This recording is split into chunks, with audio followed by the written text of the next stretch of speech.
Hello friends, welcome to drone Sanjay Khan channel. நாம் இந்த வீடியோவில் என்ன பார்க்க போகிறோன்னா, கோதுமை மாவை வச்சு ஒரு ஸ்நாக்ஸ் தான் பண்ண போகிறோம். இது நார்மலாக நம்ம சப்பாத்தி சாப்பிட்றதோட லைட்டாக தாங்க இனிப்பு இருக்கும், ரொம்பவே இனிப்பு இருக்காது. ஆனால் சாப்பிட்றதுக்கு நல்லா ரொம்ப சாஃப்டாகவும் இருக்காது, ரொம்ப ஹார்டாகவும் இருக்காது, மீடியமாக க்ரன்ச்சியாக இருக்கும். இதை நீங்கள் கண்டிப்பாக ட்ரை பண்ணுங்கள். நம்ம மைதா மாவில் செய்கிறப்போ கொஞ்சம் இனிப்பாக இருக்கும், இதில் இனிப்பு கம்மியாக செய்யலாம்.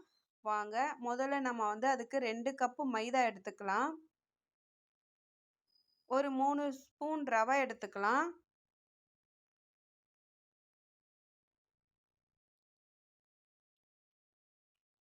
கொஞ்சமா உப்பு கொஞ்சமா லைட்டா உப்பு போட்டுக்கலாம். 2 கப்பு மைதாக்கு 1/2 கப்பு பொடிச்ச சர்க்கரை போட்டுக்கலாம். 1/2 கப்பே போதுங்க, நம்ம இனிப்பு கம்மியாக தான் நமக்கு தேவைப்படும். ஒரு 1/4 கப் அளவுக்கு எண்ணெயை நல்லா சூடு பண்ணிவிட்டு அதை கொஞ்சம் ஆற வச்சுட்டு இந்த மாவில் கொஞ்சம் கொஞ்சமாக ஊற்றி நம்ம கிளறலாம். இப்படி தாங்க கொஞ்சம் கொஞ்சமாக ஊற்றி கிளறலாம். நான் இன்றைக்கி கிளறதுக்கு சின்ன பாத்திரமாக எடுத்துட்டேன், இருந்தாலும் எனக்கு வந்து ஓரளவுக்கு ஈஸியாக கிளறி நல்லா பிசைய வந்துடுச்சு.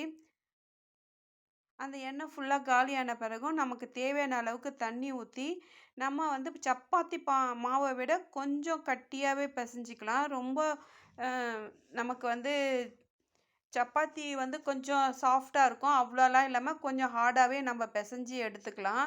அதை நம்ம வந்து ஒரு 1/2 மணி நேரம் ஊற விடுறப்போ அது கரெக்டாக இருக்கும். இப்போ ஃபஸ்ட்டு பாருங்கள், இந்த எண்ணெயெல்லாம் ஊற்றி பண்ணோடனே நமக்கு பிடிச்சா அப்படியே வருது பாருங்கள். இதில் நமக்கு இப்போ தேவையான அளவுக்கு தண்ணியை ஊற்றி பிசைஞ்சிக்கலாம்.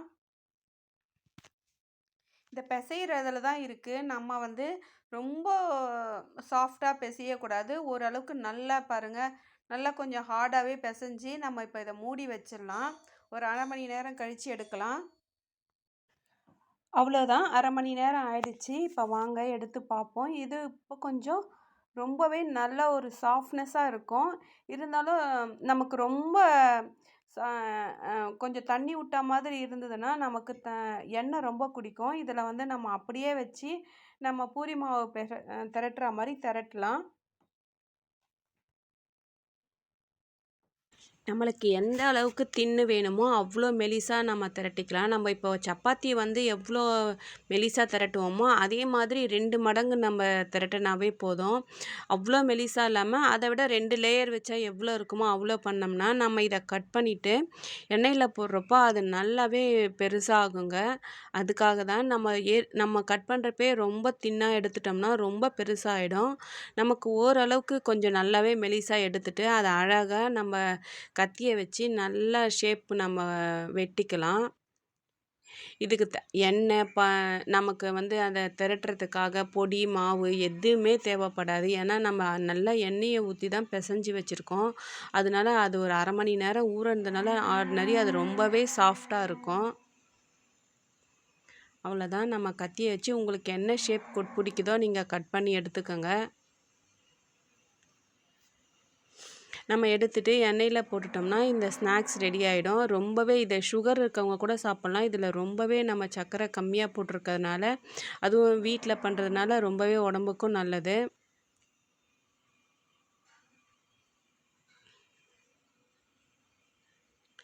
நம்ம என்னென்னா நம்ம அந்த பொடிச்ச சர்க்கரை போடுறதுனால நீங்கள் அதே முழு சர்க்கரை போட்டோம்னா நம்ம பிசைஞ்சு வச்ச பிறகு ரொம்ப லூஸ் ஆகிடும் மாவு.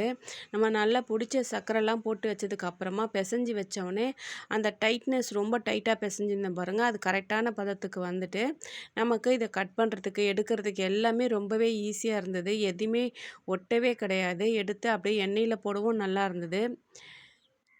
ரிஃபைண்ட் ஆயிலில் தான் நான் இன்றைக்கி ஃப்ரை பண்ணேன். என்ன பண்ணேன்னா ஃபஸ்ட்டு கொஞ்ச நேரம் போட்டுட்டு டக்குன்னு நான் எடுத்துட்டேங்க. ஒரு 2 மினிட்ஸ் வச்சுட்டு எடுத்துட்டு திரும்பவும் கொஞ்ச நேரம் கழித்து திரும்பவும் போட்டேன். அப்படி போட்ட பிறகு அந்த க்ரன்ச்சினஸ் வந்து கரெக்டாக இருந்தது. ஒரே அடியாக வேகிறப்போ அது கொஞ்சம் ரொம்ப சாஃப்டாக இருந்த மாதிரி இருந்தது. நான் இப்போ போட்ட உடனே எடுத்துட்டு கொஞ்சம் வெள்ளையாக இருக்கிறப்ப எடுத்துட்டு நான் எல்லாமே அதே மாதிரி வெள்ளையாக இருக்கிறப்போ எடுத்துட்டு திரும்பவும் செகண்ட் ட்ரிப் வந்து எல்லாத்தையும் போட்டு எடுத்தப்போ நமக்கு வந்து கிறிஸ்ப்னஸ் வந்து கரெக்டாக இருந்தது. ரொம்பவும் டேஸ்ட்டாக இருந்தது. நீங்களும் இந்த மாதிரி ட்ரை பண்ணுங்கள். நான் போடுற வீடியோலாம் உங்களுக்கு பிடிக்கும்னு நினைக்கிறேன். பிடிச்சிருந்தா அப்படியே லைக் பண்ணி ஷேர் பண்ணுங்கள், கமெண்ட்டும் பண்ணுங்கள். நான் வந்து அடுத்தடுத்து நிறைய உங்களுக்கு பிடிக்கிற மாதிரி வீடியோலாம் போட முயற்சி பண்ணுறேன்.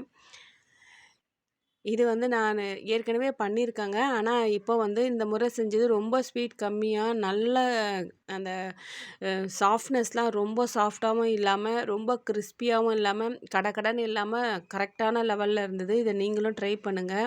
கண்டிப்பா ட்ரை பண்ணுங்க.